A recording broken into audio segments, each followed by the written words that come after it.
Good morning, everyone.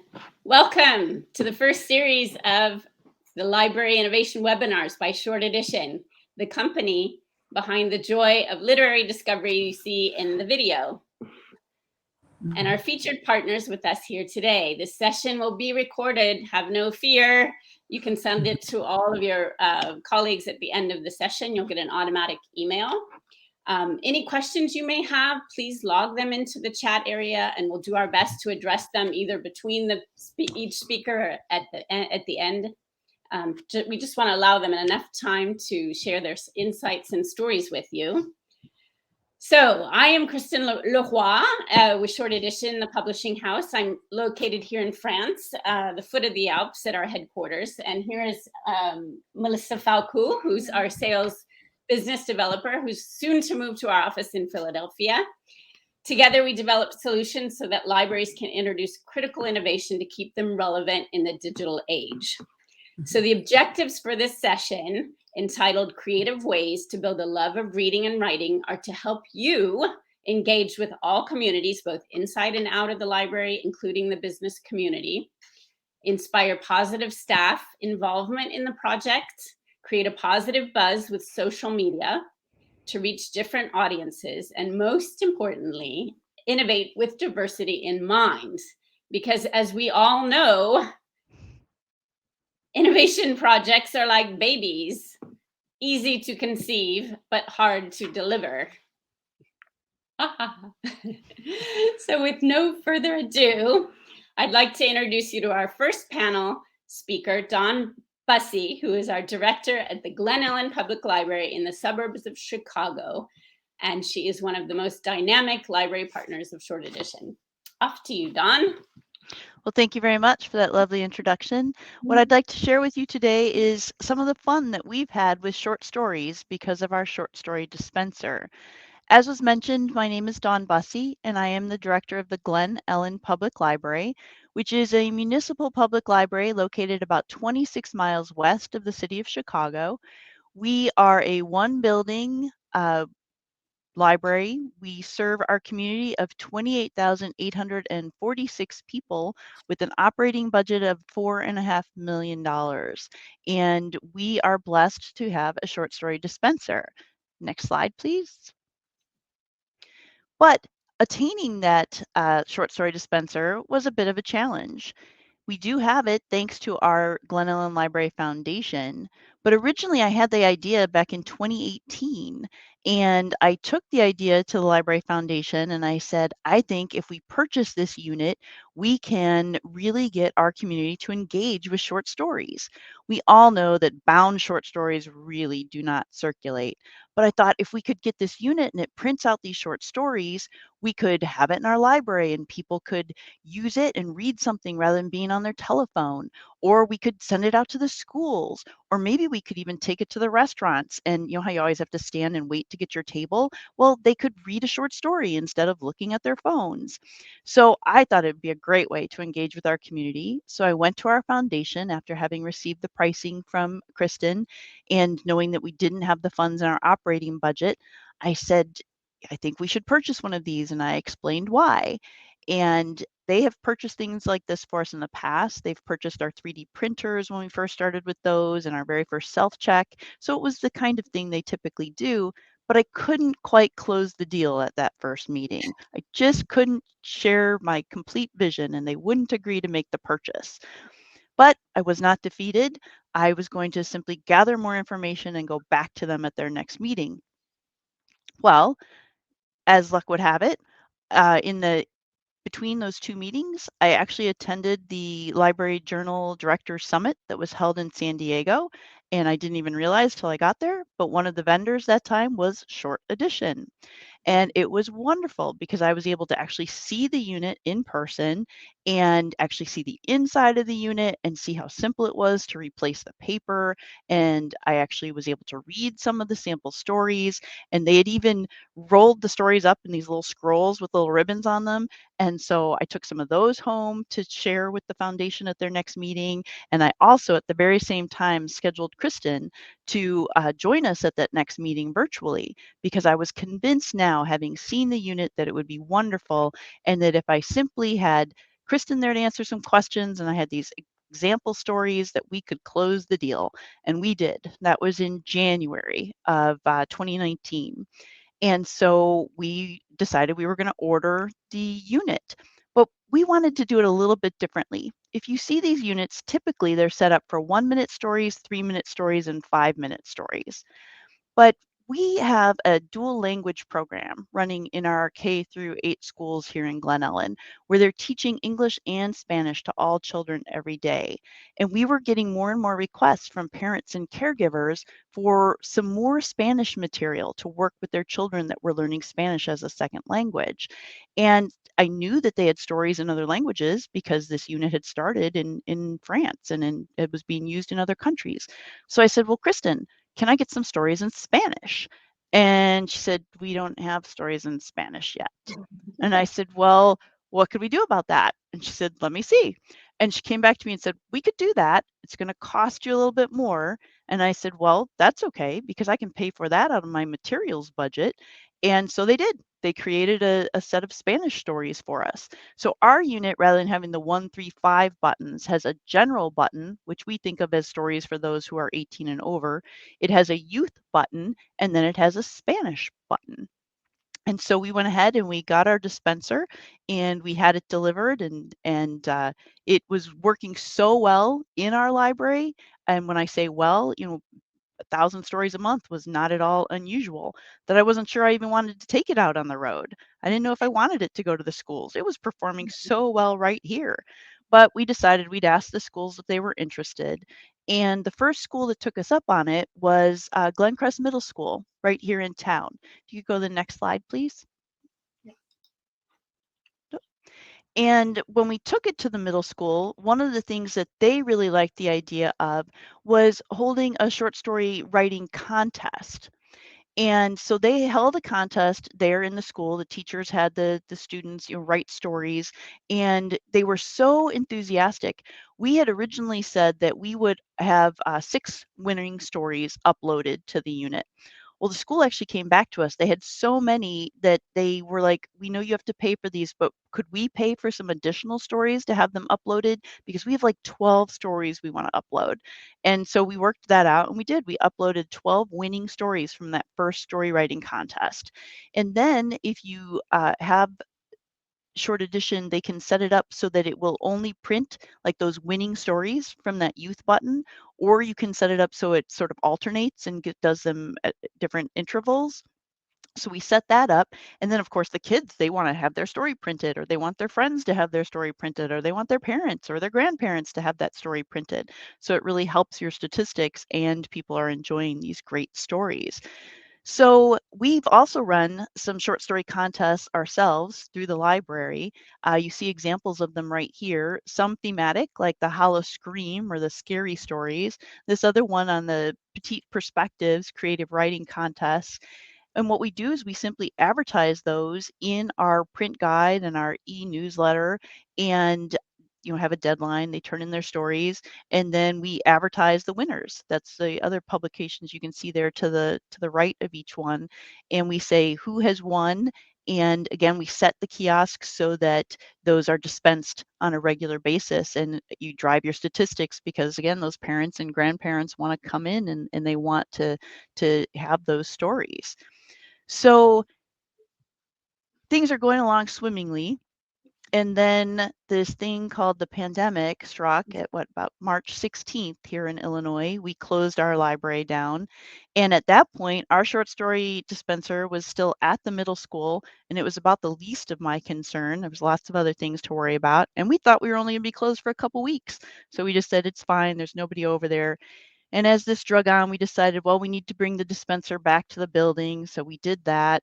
And of course, no one's in the building, so it's not being used at all. But we did reopen to the public on July 6th of 2020, partial hours.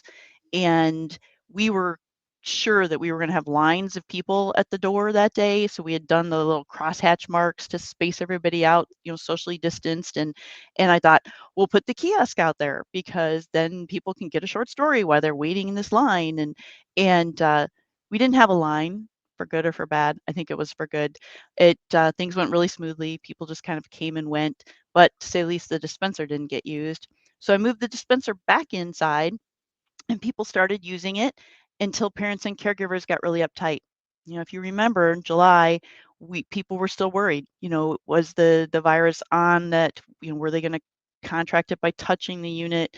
And so we took it away. We put it in back again. We didn't want to cause undue stress for anyone. But again, the unit's just sitting there and it's not being used. And it just so happened I had a conversation with Kristen at that time, and she said, we've created this new top for it. It's a hands-free version. And I said, oh wow, yeah, just like some of these other industries have done. Fabulous. How much would that be? And she told me, and the foundation at this point knows how wonderful the unit is, so they agreed to buy us the hands-free top. So we got that and had it installed, and we were then able to put the unit back out and sort of teach people that they didn't have to touch it any longer, and they could, get their stories. And so now if you go to the next slide,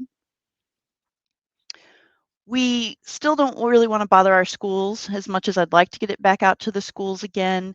They've got enough on their plate still dealing with the pandemic and trying to keep the kids safe. Haven't really wanted to reach out to our restaurants like I originally thought, because restaurants, at least here by us, are having a terrible time hiring enough people to just keep their doors open their regular hours. But here at the Glen Ellyn Public Library, we actually have our own little restaurant, what we call the cafe, where we make our own homemade sandwiches and soups and salads and baked goods and things. And typically we only staff it with 1 or 2 people at a time. So there are times where when you have ordered something, you're standing there waiting a few minutes. So we put the touch-free short story dispenser right there by our very own cafe. And I'm happy to say that people use it just as intended. They can get a short story and they can read 1 or 2 while they're waiting for their food to be made fresh for them. So that is working really, really well for us for the time being. And eventually we will work to get it back out into the schools and maybe at some other restaurants, now that I know it really works well for that too. But just to give you some idea, since April of 2019, when we started with our dispenser, we have dispensed 17,011 stories. Right now, currently, 34% of those are from the general button, 50% from youth, and 16% from the Spanish collection. Typically, those percentages are slightly different, but we're still not seeing the usage that we did prior to COVID. Just to give you an example, from April of 2019, when we started with the unit, to March 16th of 2020, when we closed down for the pandemic, we had distributed 14,904 stories. And since March 16th till now, it's just not quite even, just over 2,000. So we still haven't gotten back to pre-pandemic numbers by any chance. But that's some of the fun that we have been having with our short story dispenser. Great, Dawn. Thank you so much. I think you were able to share a lot in a short amount of time. I love the fact that you were able to go find the extra funding to get the Spanish catalog going, because if you hadn't done that, it would have taken us a lot longer to make others happy. So that catalog grows every time we have new partners that want a Spanish catalog. And I love when you're always looking at the stats to see if the Spanish button is growing by even 1%. You get very excited. So thanks for that. And we love to share the video that you had at Glencrest Middle School, because it's very engaging and just proof that the concept is working. So just to make sure you're all here and participating, we have a quick poll here with Melissa. We want to know how many stories have been read across the short story dispensers in the US since 2016. And for those that don't know about us, Francis Ford Coppola discovered us in 2016. So he was our first client in the US, which was a nice client to have. So Melissa, have you put the poll up? If you all want to vote in terms of, what do you think? Is it 300,000, 500,000, or 900,000? Okay, any more votes trickling in? It looks like the majority got the wrong answer. So we are above and beyond 900,000. We are almost at 1 million. So we're going to be very excited to celebrate that very soon with our US prints. And what about worldwide? Where do you think we are with worldwide prints? We're present in 5 continents, 300 dispensers around the world. So how many do you think we have? 2 million, 3 million, or 4 million?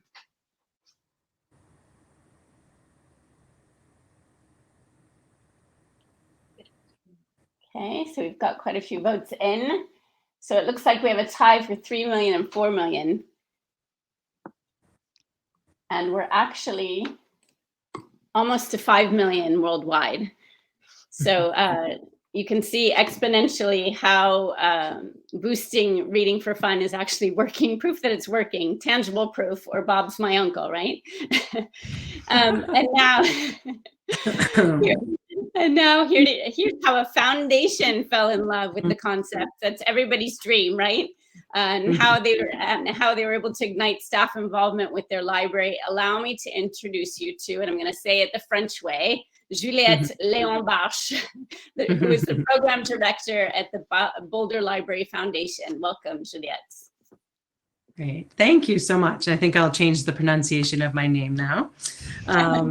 And thank you, Dawn, for that wonderful presentation. The wheels are definitely turning already for me to rethink how, we're doing some of our community engagement with the short story dispensers and so forth. So thank you so much. I'm going to start with my first slide here and tell you a little bit about our short story. Next slide, please. So here's the Boulder Public Library located in Boulder, Colorado at the foothill of the Rocky Mountains.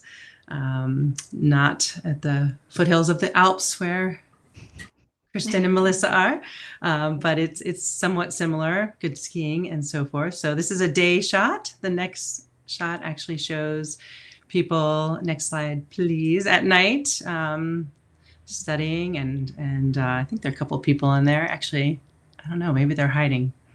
Next slide please. So I'm with the Boulder Library Foundation. I've been with the Boulder Public Library for over 22 years. When the pandemic came along, our city funding, we are a city entity, completely dried up, washed away, gone. The library had to cut 70% of the staff, and it was devastating.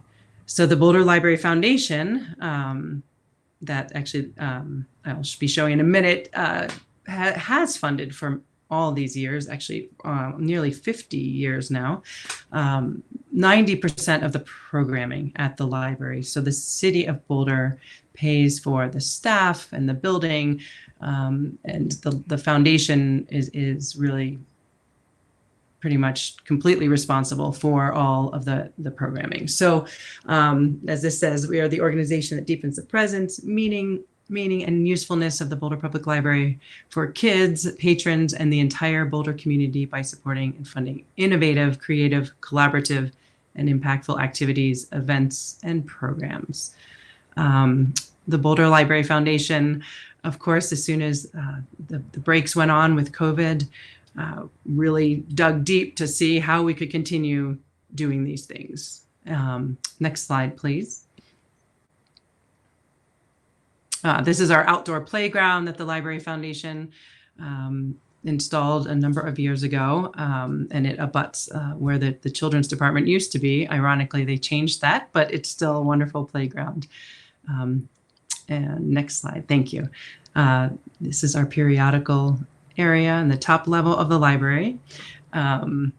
Just here to give you some placement. Next slide. This is all before our library, our short story dispensers arrived on the scene.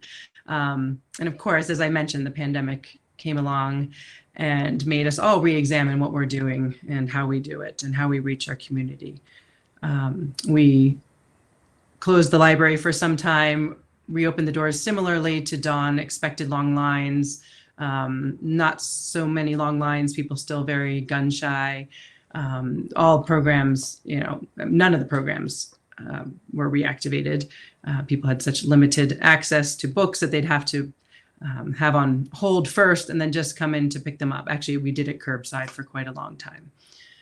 In any case, with our programming budget, not being used, I convinced the Library Foundation to take a look at the short story dispensers and what they could do to activate our community. Tony Talent, a former colleague, definitely gave me all kinds of great feedback of how they were working in his community. And so I just jumped right on to looking at that. And I think the timing was just could not have been more perfect. When I introduced the concept to the foundation, there wasn't a naysayer, and they were just thrilled that we could do something. So we'll get this boring slide off and move on to one that I hope is more exciting. Okay, and here we go. So I convinced the board we should purchase a short story dispenser. And then I thought, this might be my one opportunity. Why don't we get two? So we were going ahead, working out how we could procure two, how we could get them as quickly as possible, and how we could make them COVID friendly. And so this was a big challenge. And I met many conversations with Kristen and said, could we possibly have them created so that you could just wave your hand, you wouldn't have to touch it at all? And she said, oh, Juliet, we are already working on that technology. And so I believe we were the first to receive from the Giddy Up, receive two COVID-friendly, touch-free machines that you could wave at wildly and have it prompt the story to be dispensed. They arrived on, actually, before we move on to the next slide, let me just point out here, I tried to zoom in a little bit, but had some bad reflection. Instead of the 1, 3, and 5 minute suggestions for people to choose the length of the story, we also, Dawn, thought we have a very high Latinx, Spanish-speaking community. We have a large percentage of Spanish speakers in our community. So, of course, we should have a Spanish button. And Dawn, I had no idea it was because of you. So thank you, thank you, thank you. We have about a third of our stories are distributed in Spanish. Awesome. And that's really, really exciting. And we have Spanish story time, and of course, people are thrilled to find that. As is the general public, which we had previously considered adult, but then we thought maybe general public was better. And then the other one that is obfuscated there with a little glare is kids. So it's really fun to see people sometimes get one of each, or whatever. And then I absolutely love the introduction, Melissa and Kristen, of that video of people discovering the short story dispensers in all kinds of locations, and the older gentleman looking in the slot to see if there's someone in there. And of course, kids look in there, and it's such an exciting encounter. So I'm a little ahead of myself, but we did get these dispensers right before Valentine's Day. And what more perfect timing? Our branding is this fire engine red, and we put them on the scene. And the next slide should show our soft opening on Valentine's Day. We just got some happy balloons and did not do any big PR push. We had our municipal Channel 8 come and do a little preview piece that was very nice to get out into the community, that people could come by and visit the dispensers at whatever time works for them. But we did not do a big opening because of COVID and not wanting to be having people congregate on our behalf. So people just started discovering, kids were just, gasping and correcting me that these are not such short stories, by the way. So really cool thing is, from the back end of the administrative access, we can actually curate the length as well. So at first I was thinking, I'm going to be there all the time changing the paper, and we better really cut down on this. So some of our short stories were about this length for a while, and then I thought, oh, we'll change it up. So we're very pleased at the variety of lengths. Another cool aspect of them, these folks found the short story dispenser they were biking by, they popped in, and they were from Portland. They were like, oh my goodness, this is like our favorite thing in Portland. We can't believe you guys have one here. So that was a cool discovery. At the bottom of each of the short stories, we have our Library Foundation logo, and then we also have a QR code that we have created for people to donate to the foundation if they so choose, which, you know, is another really great aspect. Next slide, please. This gentleman is a 95-year-old man who lives in the mountains above Boulder. He was the mayor of a little town of Jamestown that mostly washed away during the floods. But he came in and he was really excited to find this short story dispenser. So thus the fun for all ages. I absolutely love the fact that just everyone seems drawn to these. Next slide, please.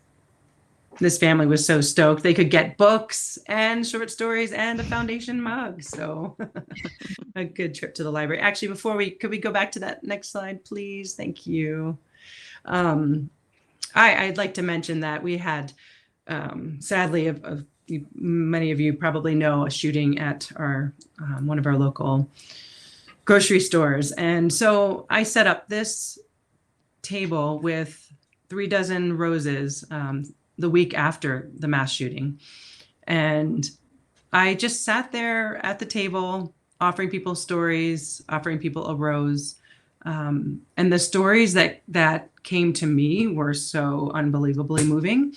It was a week, many weeks, where people really needed to talk about where they were on the day, how it impacted them, and so forth. So it was a kind of somber but touching interaction with the community. And yeah, that was very special. Next slide now, please. Thank you. So then we had both of our short story dispensers in our main branch. We have 3 other branches in the community that were closed during the pandemic.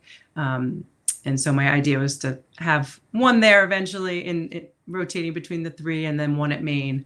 But when we received both, and we only had one space open, we put one on the ground floor, one upstairs. The ground floor was where we were getting all the traction. Upstairs, it really wasn't so noticeable. So immediately I thought, let's go on tour. Let's do this. We're COVID friendly. The paper is, recyclable paper. It's ink free. The Boulder community will not be able to get on us for any infractions. So I said, well, where should we bring it? Oh, there's a wonderful museum of art that lots of people don't actually know about. And it's just down the street from the library. So we brought it to a donors evening, which was a small event. People walked in and were really impressed. Wait, what's the Boulder Public Library? What are they doing at the museum? Oh, well, I guess literature is an art form. I mean, you could just see all these question marks popping up and people engaging. It's pretty cool. So from there, we took it many places, and the next few slides should show. This is the Boulder Museum of Contemporary Art. This is my little girl. Actually, if we can go back one more, por favor. My daughter getting getting a short story. She is my muscles getting the dispensers around town. So she'd probably really not be happy to know she's in this slideshow, but it's kind of cool to have raised her in the library and to have her involved in this way. So that was fun at the museum. Next slide, please. Thank you. So this is up in North Boulder, where we're about to break ground on a new library branch. There's great need to bring the library to this part of Boulder. This is the site of a former strip club that has now been turned into a gallery. It still has the strip club name, called the Bus Stop. And we had an opening reception for some local artists there. And every artist seemed to bring 16 kids. I mean, there were more kids than I had seen in one place in a long time, especially with the pandemic. I think this was when we had a little bit of a break and people weren't masking up as they are once again. But in any case, these kids were taking so many short stories that I had to say, hey guys, are you reading those stories? And they'd run back in. Oh, I should add, I was giving fireballs out, little red candy, the fireballs that I thought maybe parents might not be happy. There were no complaints. Their parents were thrilled. They could watch, the artist talk, participate in this opening, and their kids were not on their phones. They were out there reading. They almost all had a Red Hot in their mouth, and their eyeballs were like this big. But it was cool. So next slide should show a whole group of them. Oh no, it's Lady Gaga. Surprise! Where did she come from? She always seems to get in Boulder Library slideshows. So this is for my friend Tony. We think that Lady Gaga was reading a short story from the short edition short dispensers here, but maybe not. Regardless, the written word is important. This is a slide here of all these kids that were reading the stories. And do you see a phone? I don't see a phone anywhere. It was pretty cool. They're outside, they're reading. It was pretty awesome. So we have, and teenagers too, who would believe? They were like, this is really cool. And so after we moved the short story dispenser from this gallery, we started just looking at all of our options around town. It currently, our traveling dispenser is at a dance academy, and we just received a cute little story about how this one dancer, this little girl, comes out after every class and takes a short story, rolls it up, and puts it in her pocket. And a staff member just asked her what she was going to do with them. And she said, well, I get one every day, and I read it before I go to bed. And it's just stuff like that that I just think is so fantastic. Next slide, please. Oh, so then Kaiser Permanente, I approached them recently and said, hey, we'd love to see if you'd be at all interested in putting the dispenser in, where people pick up their prescriptions at our local Kaiser, and they were thrilled. So this December, when people have to, see a doctor, unfortunately, or just get care that they need, they'll also be able to get a story. We have Google Campus here in Boulder. It's enormous. There's no one working there right now. They're almost all remote. But when they come back in January, we'll be moving it there. So it's super exciting. And the next slide should just show. Am I going over time? Am I okay? No, you're good. You're good. Okay. So, but I don't know how many people remember the old commercials where they'd sell something, but they'd say, but wait, there's more. A set of Ginsu knives.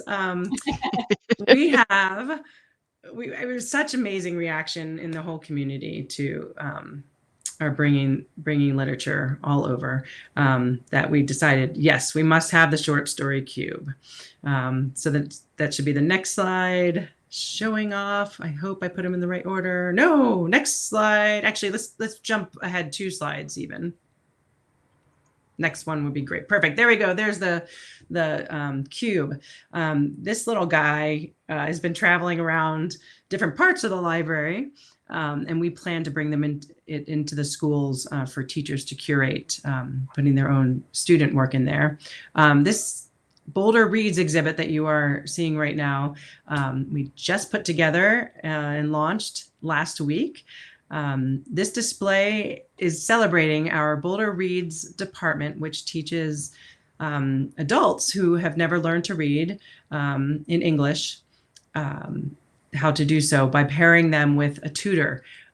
They actually were able to meet remotely throughout the pandemic. So the student and tutor bonds continue. And many of them, 29 students submitted works to the short story cube, telling their stories. And one pulled up earlier about a man who explores his ancestry and how he got to where he is in Boulder. And it's just a beautiful, beautiful piece. And now people are reading his published story in this cube here. So this is our first trial at putting local individuals, local authors' work to be made available. And we really want to learn more about what you've done, Dawn, and many others of getting people to submit their work. It's just very dynamic to have all these different opportunities to curate and to change up what the genres are that people can receive. So I guess going back to those other slides, maybe just for a moment, if you don't mind. Yeah, so this is just a very exciting accomplishment that we've been able to offer 35 years of this program. And the next slide shows a little bit more specifically about, why literacy matters so much. And it's definitely a passion for us. So I won't read that, but hopefully you've been able to speed read through there. Is speed reading still a thing? I hope not. If we can skip to 2 more, then I think I'm almost done here. Oh, yes. So this was the very first CUBE story that was received by this French boy who was there. And I was thinking, oh, darn, we don't have anything in French, but maybe that's to come. So it currently lives, the short story CUBE currently lives in our children's department when it's not traveling. And the last one, so I just, this morning, actually, it's up to 7,351 since I put this in last night of total stories that we have that distributed in the community with the dispensers and the kiosks since February of last year. So it's pretty exciting that just in 8 months we've had that impact. I really wanted to read from a script originally, and then I just thought, no, I'm just going to talk to you. But the things that I hope that you've gleaned from what I've talked about are that, through this kind of innovation, we've been able to successfully have some pretty powerful and extensive outreach.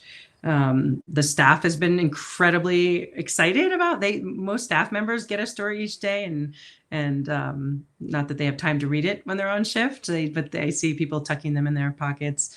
And then just really the amount that it's upped our presence in the community is like completely, we can't put numbers to that.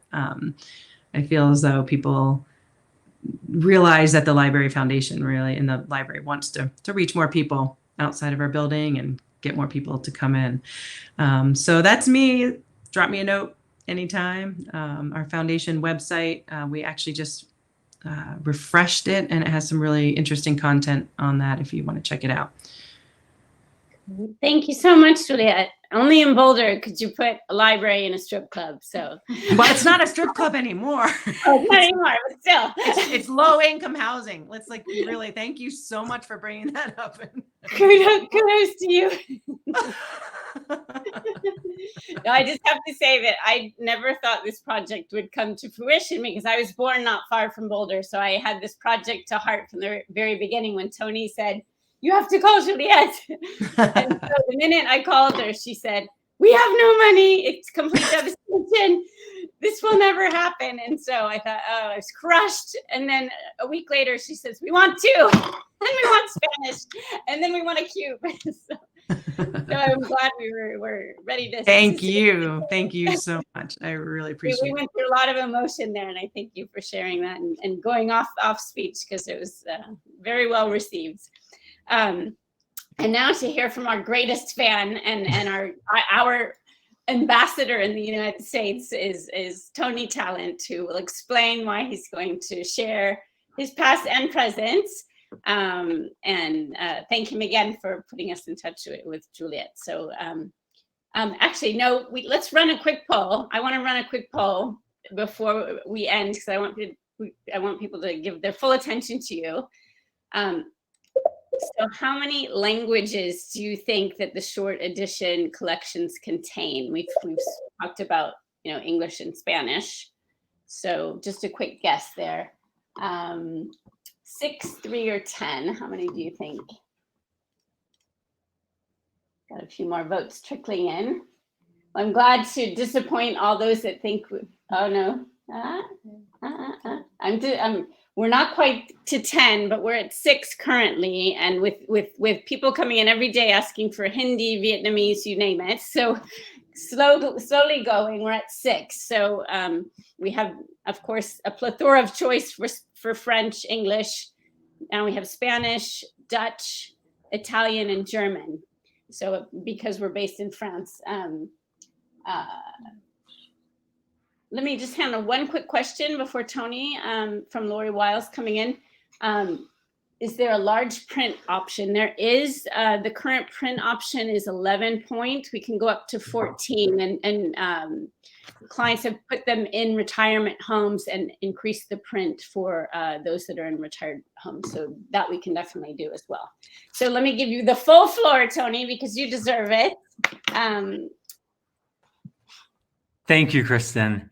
And thank you, Juliet and Dawn, for sharing your solid ideas for starting a pretty fantastic program.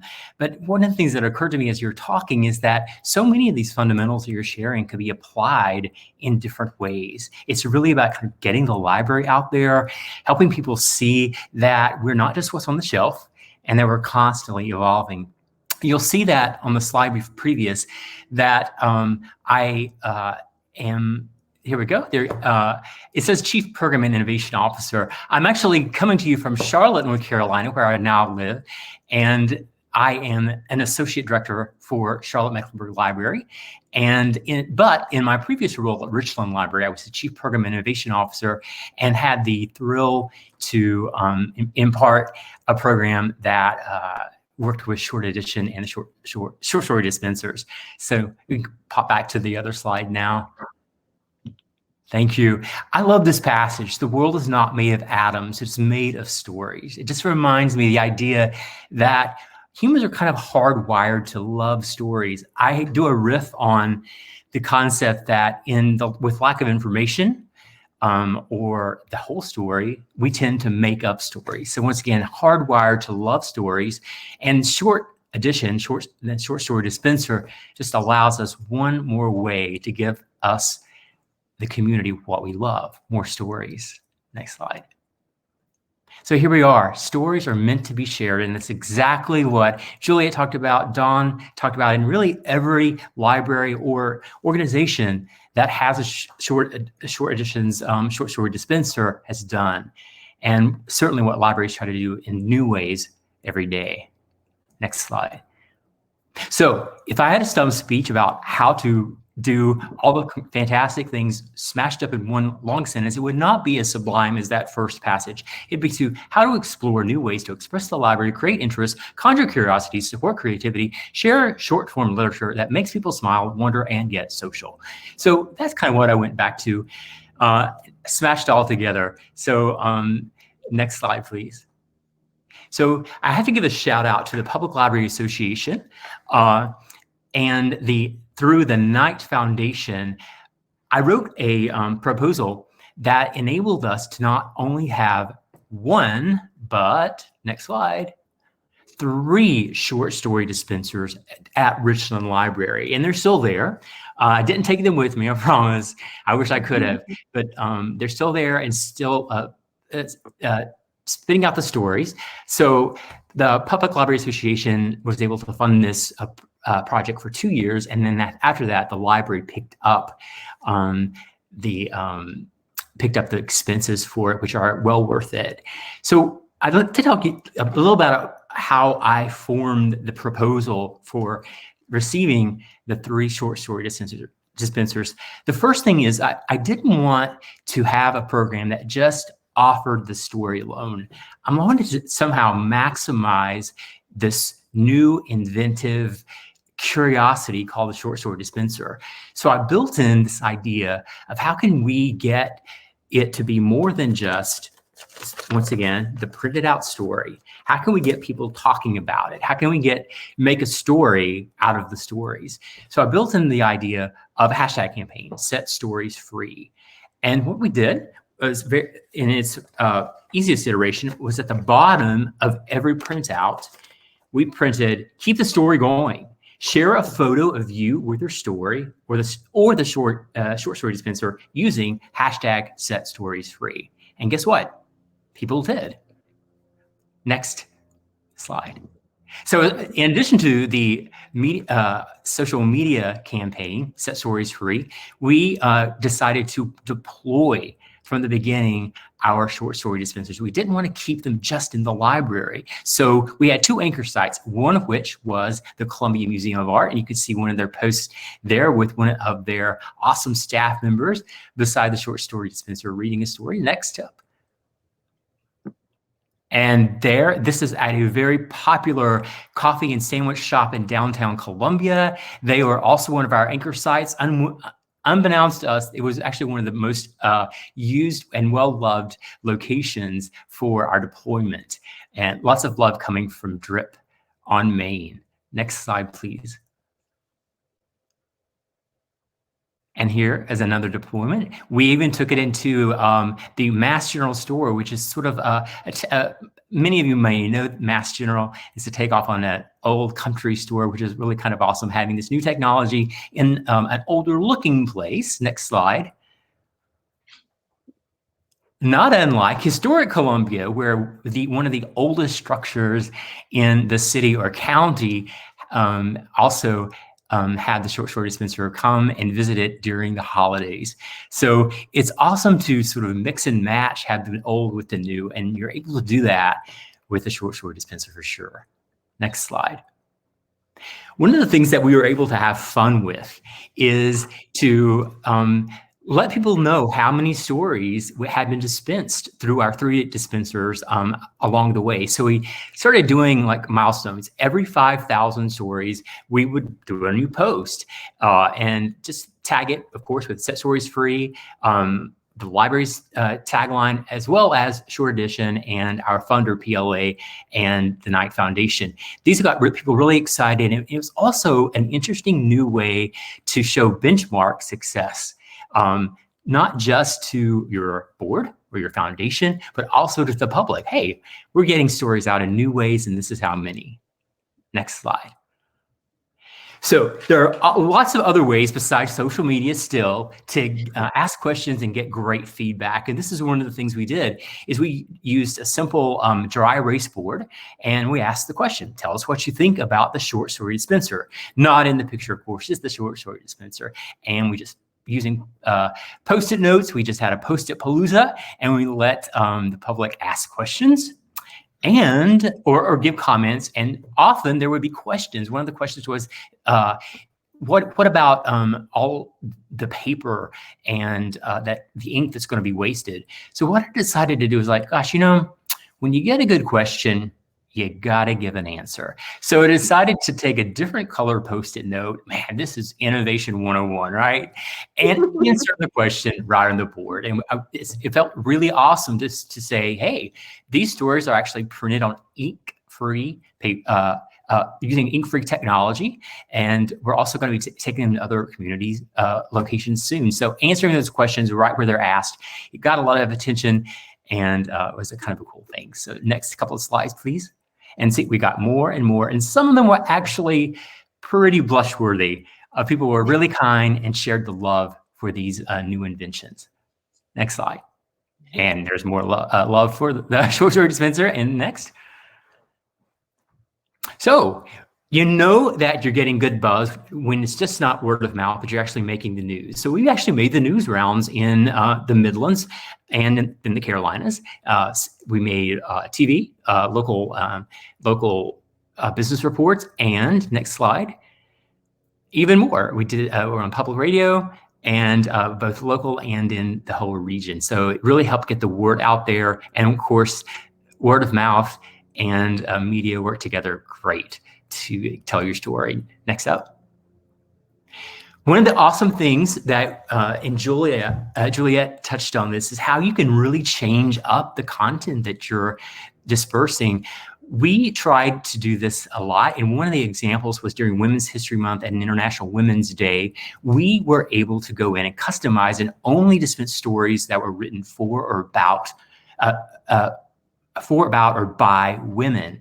So we also did this during the holidays. We were able to do only spooky stories during Halloween. So one of the awesome things about this invention, this inventive story creating machine, is that it has an incredible, easy to use backend that you can constantly change up. And it sounds like, Juliet, you're doing a lot of that, which is really kind of cool, right down to like, hey, I don't want to use so much paper. So it's another way that you can expand your programs. For instance, if you're having a programming about crafting or about the seasons, you can expand that by limiting the stories that are coming through. Next, please. One of the things that's happened is that we, along the lines of getting great questions, we had a really awesome writing community in the Columbia Midlands area. And one of the questions that we got most often was, how do I get my stories in there? Well, the library had built a partnership with local arts agency to create the only literary journal in the Carolinas like itself, called Fall Lines. So it was a natural thing for us to answer those questions. So here's one of the editions of Fall Lines. So the question, how do I get my stories in there? And kids like to ask that question because they actually think the stories are coming from it. They're actually coming from the database. There's a 3G cell pack embedded into the dispenser itself, which is pulling from that. But it's kind of cool, especially when kids think that the stories are actually coming from inside the machine. How did you get tens of thousands of stories in there? Next up. Here is the answer to that question. We worked with Short Edition to create the short story portal. And you can see that it reflected very much the way that the functionality worked with the dispenser itself. You could get a 1 minute, 3 minute, or 5 minute story simply by clicking instead of pushing the button. And next slide, please. Right above is that really special submit button that allowed the community to submit their own stories. And my library team was able to edit the stories as necessary, communicate with the author, and send those stories through our short story dispensers. And hey, they were published on a national and international platform, which is a really exciting way to answer the question, how do I get my stories published in your machine? Next, please. So not only does the portal work really awesome on your desktop or your laptop, this is actually a screen capture from my phone. And so it translates beautifully with responsive technology, as you can see. So truthfully, it's like carrying around tens of thousands of stories in your pocket. It functions the same way with using responsive technology. You can see that the website, if you'd like to look at the portal, is still up, richlandlibrary.com/stories. And we dubbed it very, very short stories. That's what we called it. Next up. So here's just a few of the screen captures I did of people sharing their love for their short stories or reading them. You can see lots of coffee action happening. And if you want to see how exciting it was to have a really awesome hashtag campaign, please just search hashtag Set Stories Free. You'll see these images and hopefully many more. I'm hoping that the short story dispensers are still doing their thing back down in the Midlands. Next up, please. So once again, back to how to do it. Explore new ways to express the library, create interest, conjure curiosity, support creativity, and share short form literature that makes people smile, wonder, and get social. Once again, these are all sort of concepts that we are trying to do with most of our programs. But what this project gave us was just one more exciting and new way to do it. Next up. And finally, creativity. I mean, isn't that the core of everything that we do? Everything is on our shelves, in our program rooms, on our websites, and creativity encourages creativity. You'll see here that someone's made a visual poem using an actual print off of one of the stories. And so it's just one way that the short edition project created more explorations. We had staff who were taking them and making origami pencil holders and cranes. It was a really awesome experience that really cranked up the creativity. Next up, please. And there I am again. My title is not Chief Program Innovation Officer anymore, but you feel free to reach out to me through Twitter, Instagram, or there's my email address, ttalent@cmlibrary.org. Thanks again for your attention. Thanks, Juliet, Dawn, and Melissa and Kristen. Happy to take any questions at the end. Thank you, Tony. Your enthusiasm is infectious, and you're the reason I come to work every day, because I know. Sweet, thank you. No, thank you so much. I mean, it's like when you have the dispenser somewhere where you're not sitting every day, so you don't see the engagement. So I love to hear it through you, just like you discovered it either on social media or passing through the library. So thank you for those stories that I hopefully can pass on around to others. Round of applause for all three of you. Thank you so much for all of those out there. I don't know if you can hear your applause. Oh, we have a question.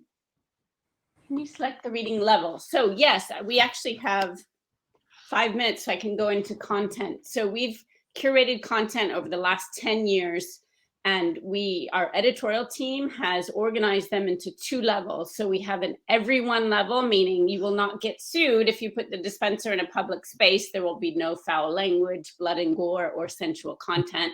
And then we have 18 plus, which is very conservative 18 plus. It's not X-rated at all, but definitely a high level of reading for an adult.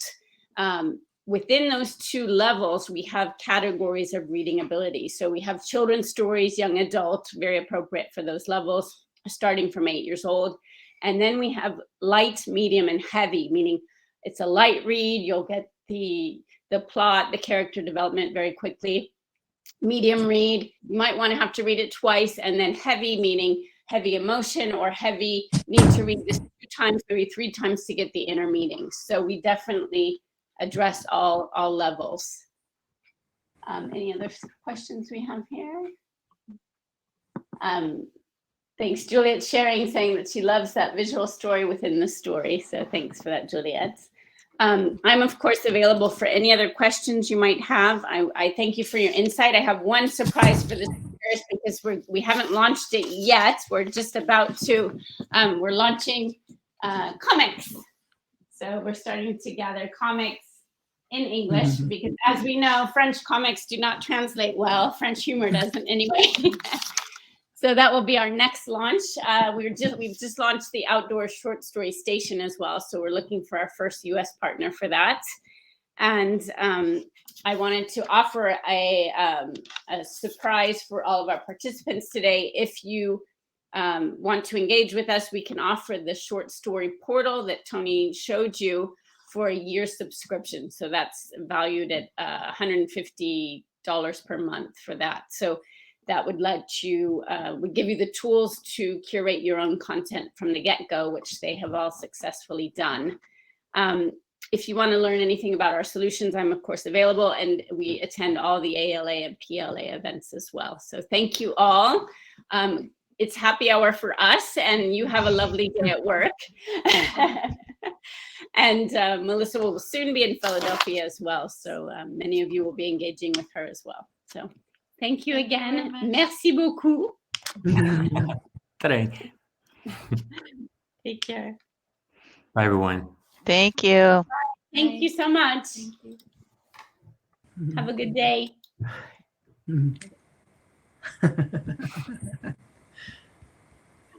I need to turn off. I'm sorry.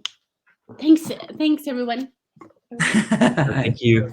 Tony, I meant to contact you before today, by the way, but glad we could good to see see each you, other Julia. today.